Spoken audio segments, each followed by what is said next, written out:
Welcome. I'm super excited to have you here with me on this very special journey.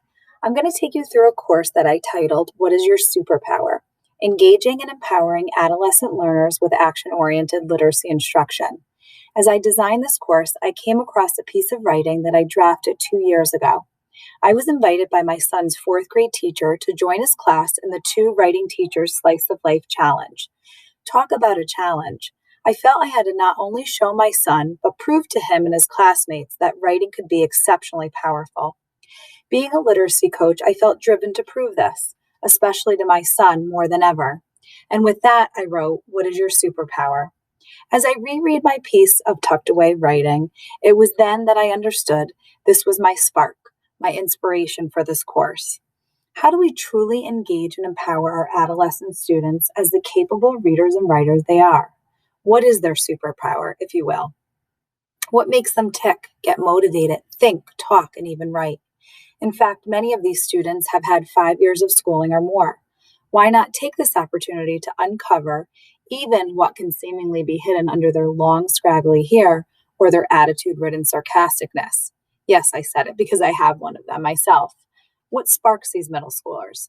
In this course, our focus will first be to get our students talking, then to listen to what they have to say, and finally to see ways in which we can push students to take action. Let me back up a bit and begin by introducing myself. I have been an educator for 18 years. I began my career teaching third grade, and for the last 7 years, I have worked as a literacy coach. I got my undergraduate in elementary education and psychology from Southern Connecticut State University, and my master's as a remedial reading and language arts specialist, also from Southern. And then most recently, I went back to school for my 6th year to get my administrative degree at Central Connecticut State University. I think what has been most unique in my experience as a literacy coach is that 3 years ago, I was tasked with helping lead the work of moving Readers and Writers Workshop up to the high school level. Although faced with many challenges, we can truly celebrate the success that the high school had seen. Here I've included pictures that make me smile. This is a glimpse into my family, my 3 children, Drew, Reese, and Tessa, my husband, Rob, our favorite vacation spot, Cape Cod. Also, you will notice the pictures of books. This was one of those successes I just spoke of earlier at the high school level. It's the very first classroom library that I built at the high school, which used to be piling over with English textbooks from many years ago.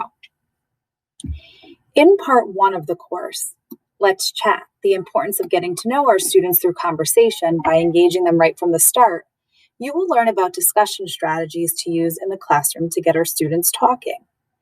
I'd like you to consider these 2 questions. How do we make sure the discussion strategies we use in our classroom are engaging for students and empower them?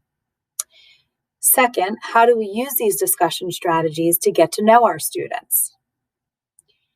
In part 2, Tools and Teaching Moves to get students to deepen their conversations, you will hear my interview with Kate Roberts, author and consultant, as she offers practical strategies to help with this work in a book club.